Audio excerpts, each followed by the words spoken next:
This is Dale Cantrell with Meridianville Holiness Church. I just wanted to make a short video today for you. I think it's pertinent to the times that we live in right now with the coronavirus and all the other things we're not able to meet. And so I'm going to be in the 27th chapter of Acts, the 13th verse, starting at the 13th verse. Going to give you a little background so we don't have to read so far. But Paul stood up before many rulers. In this particular time, he stood up before this ruler, and he told this ruler that he appealed to Caesar. The ruler said, I might have let you go, but you've appealed to Caesar, and that's where you're going to go. So Paul didn't know about ships, and the shipman didn't know about God. And Paul told the shipman not to sail that ship, but he thought he knew more, and he did. So I'm going to start at the 13th verse. And when the south wind had blew softly, supposing they had obtained their purpose, looking thence, they sailed close by Crete. Before this coronavirus started, we could go to church. Everything was great. We could be together. So the south wind was blowing softly. We took it that everything was okay. But then along came this coronavirus. So that's the way it is. When things are going well with you, don't forget that bad could get worse. So, and said, but not long after there arose, after they had got comfortable and the soft wind blew, and the wind blew softly, said, but not long after there arose against it a tempestuous wind called Euroclydon. And when the ship was caught up and could not bear up into the wind, we let her drive. They encountered a storm. Today we've got the coronavirus. Yesterday on Easter we had a natural storm. If you knew that if they told us that a natural storm was coming through here and you didn't pay any attention and you just chose to ignore it, then it would be on you if any lives, your life or anyone else's, was lost. He said when the ship was caught and could not bear up into the wind, we let her drive. It reminds me, I've been driving in a car and running across a deep puddle, and my car would hydroplane. And I must confess to you, I just took my hands off the wheel and said, Lord, help me. And somehow or another, it straightened up. Today, in this, we're going to have to take our hands off the wheel and depend on God to help us. They let her drive. And running under a certain island, which is called Clauda, we had much work to come by the boat, which when they had taken up, they used helps, undergirding the ship. Boy, we need helps today. Helps are so vital. Jesus had 12 disciples. Moses had those elders. We can't do it by ourselves. We need helps. When they had taken up, they used helps, undergirding the ship. What does that mean? I really don't know. I think it's where they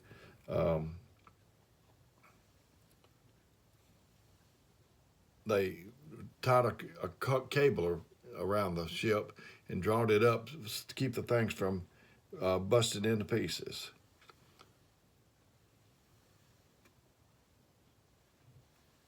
They, and being exceedingly tossed with a tempest, the next day they lightened the ship.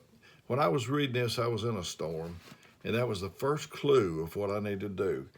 Just like this is talking about a natural storm, we're in a spiritual storm. And so if we can do what they did in this natural storm, it will help us in our spiritual storm. And so he lightened the ship. That was the first thing I needed to do in my storm. I needed to lighten the ship. If I got a grudge, I need to throw it overboard. If I got a feeling against somebody, Jonah, when he was in the bottom of the whale, they had to throw him overboard to make the ship start sailing right. So they lightened the ship. Very first thing they did. That's the very first thing we need to do. And the third day we cast out with our own hands the tackling of the ship. What is that? I don't really know. I just think it's the thing that controlled the pulleys and all that, the sails, so they could. Now we've thrown that overboard, so now it's like a sailboat, and that's probably what's going to help us if we can just get our hands off the wheel and let Jesus pilot the boat. And when neither sun nor stars in many days appeared, no small tempest lay on us, all hope that we should be saved was then taken away. Do not lose your hope. Man can live without food for 3 or 4 or 5 days or whatever it is, 50 something days. Man can live without air for 8 or 9 or 10 minutes. He can live without water 3 or 4 or 5 days, but you cannot afford to be without hope for 1 second. I've never been where I didn't see the sun or the stars or the moon or anything that he's talking about in here. But in that day, they needed that to navigate. They didn't have an onboard computer. They didn't have radar. So they needed that to navigate. Don't lose your hope. And Paul told them that they shouldn't have sailed. And he said, and now I exhort you to be of good cheer, for there shall be no loss of man's life among you, but of the ship. That is really good news. I mean, I would just love it if I knew that there would be nobody else lost. And he told them they would have to be cast upon a certain island. But when the 14th night was come, as we were driven up and down in Adria, about midnight the shipmen deemed that they drew near to some country, and sounded and found it 20 fathoms. And when they had gone a little further, they sounded again and found it 15 fathoms. So this is telling me we're getting closer. Just like at a football field, a 20-yard line, a 15 to 10, you're getting closer. Well, Brother Dale, I would do that, but I'm afraid that instead of 2015, it would be 2025. Well, bless God, at least you know that you need to turn around, just like a GPS on a car says, recalculate, turn around. And fearing lest we should have fallen upon rocks, they cast 4 anchors out of the stern and wished for the day. How many times I've done that. Go to bed so troubled, I didn't know what I was going to do the next day. And I just drop my anchor and say, Lord, just get me to the morning. And as the shipmen were about to flee out of the ship, when they had let down the boat into the sea, under color as though they would have cast anchors out of the foreship, Paul said to the centurion and to the soldiers, except these abide in the ship, you cannot be saved. Under color, they acted like they were going to stay on the ship, but all the time they were making plans to jump overboard. I see people today that act like that they're going to try to make it, but they're thinking in their heart, they're thinking in their mind, if this don't get any better, if this don't happen and that don't get any better, I don't know how long I can make it. I'm encouraging you and asking you during this time to please, please stay on the ship.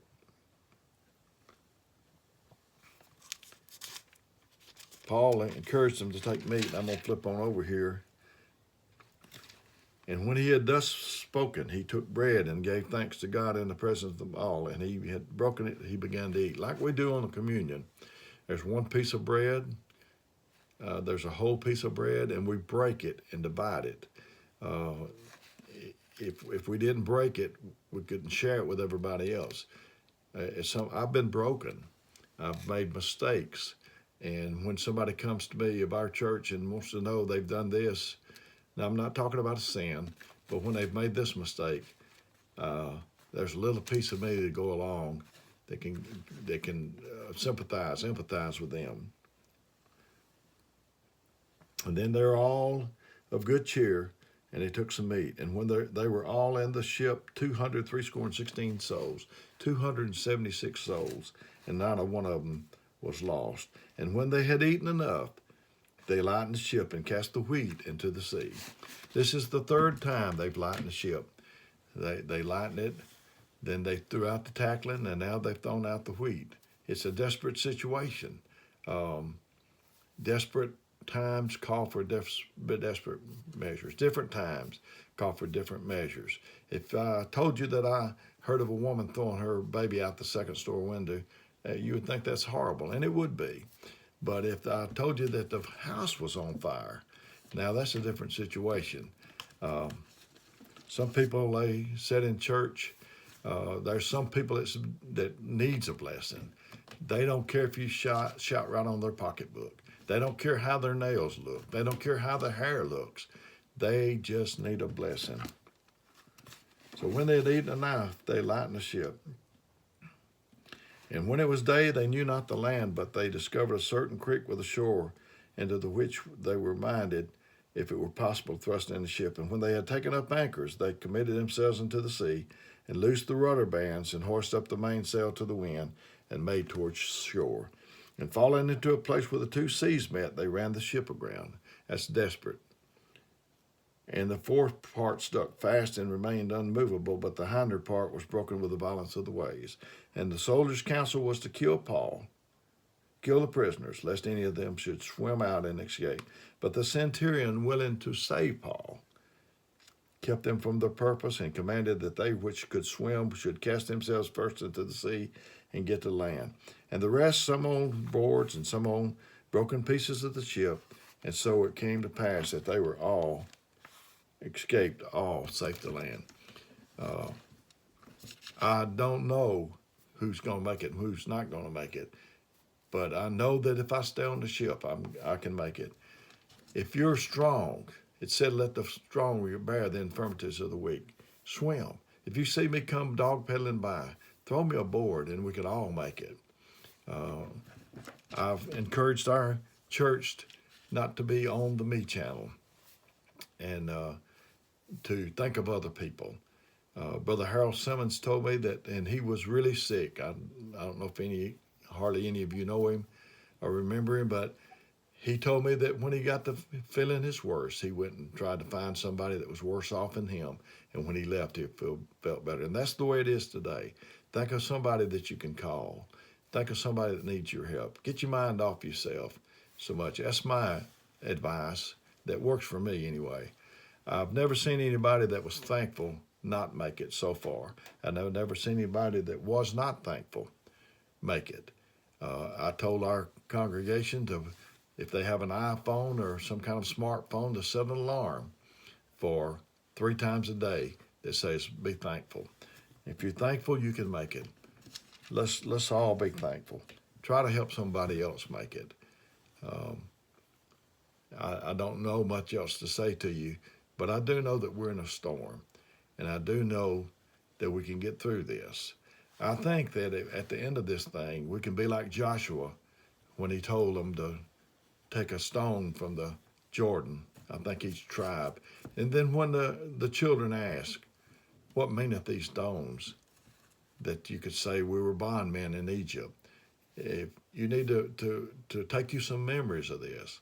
You need to remember this and never forget. That's the people that get in trouble, is the people that forget. So this actually, when we look back on it, the things that you don't enjoy or wish wasn't that way, at the end of this thing, it could make you stronger. And I love all the children of God. I want to be a servant. That's what I want to be. There's not a traffic jam on the road to being a servant, but that's what I want to be. It said Jesus didn't come to be ministered to, but to minister and give his life a ransom for many. There's joy in serving other people, and that's what I want to do for the rest of my life. And I hope that in this video, or in person before this corona and after the corona, when we get back in person, that I can help you. And if you need me, call me. I love you all. Not only do I love you, I care about you.